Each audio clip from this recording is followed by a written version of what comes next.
I want to tell you about redoing my old countertops with some granite that somebody gave me. They gave it to me for free because it was cut for old sinks. It was probably actually installed somewhere else maybe, or else cut and then not used. So these old sink inserts that broke in half. And so, and then I have this old kitchen area that is like a mother-in-law quarters with super old countertops from the 70s that were in pretty ugly shape. So I went ahead and tore those out, and I just wanted to share with you what I've learned so far. First of all, for cutting this granite, a diamond wheel on a grinder worked pretty well. I used this one here. It kicks up a lot of dust. I'm in the process of working on a design for a better dust mask because I haven't been having much luck, but I taped off the edge with some duct tape just for visual. Really wasn't any point to that. I bought myself a new tape measure so I could measure twice, as they say. And then these are the end pieces that I cut off. You can see. So I measured them out so that they would.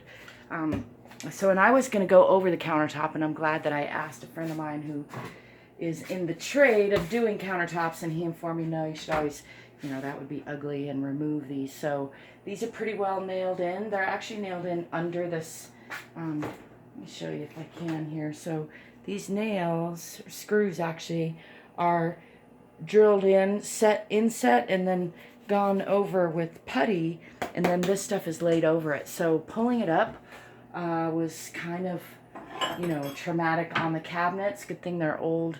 I used this little crowbar thing and this old, looking for my old, lost my old screwdriver, a giant one, which started to bend. So a better crowbar would have been good, although this one was sufficient once I got going. It did take some muscle to pop, basically break a couple of those screws off, pull them through the particle board in some cases, and get it out of there. Now I have 3 pieces of slab that I've cut, all the 26 by 22, 22 being the natural, the width they were already cut. And as you can see, I have some overlap. I have about 2 inches in both directions. And I'm going to go ahead and cut to fit this sink piece, since it just makes it easier than tearing that apart right now. I don't want to deal with the sink. So my friend tells me that epoxy is what I would use. So you can see over here on my messy counter, I've actually got a seam right here, 2 pieces, and then a backsplash piece. So I'm going to use 3 pieces over here.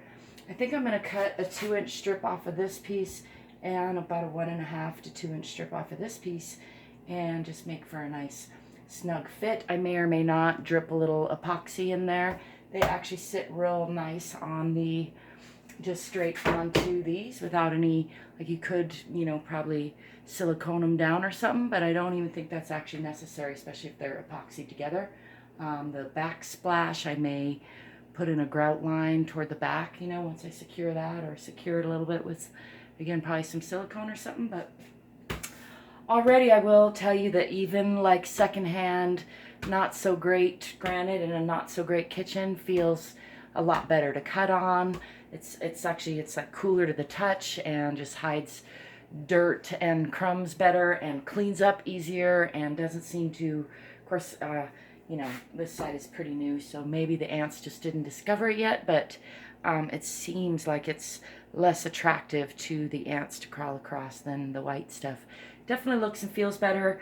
Let us know in the comments if you have any extra tips and tricks for setting in granite countertops. Obviously, I am no expert. I'm just a regular old do-it-yourselfer like so many of us are here on YouTube. So I welcome your tips, tricks, questions, and comments if you have anything to add. If you have any questions for me, I'll be finishing up this project. I'll probably do one more video, but maybe not when I finish the whole thing. As always, you can find other ways to connect with me if you want to give me your email, sign up on my mailing list, or hire me for any number of things, or shop in my store. You can check out all that stuff in the description below.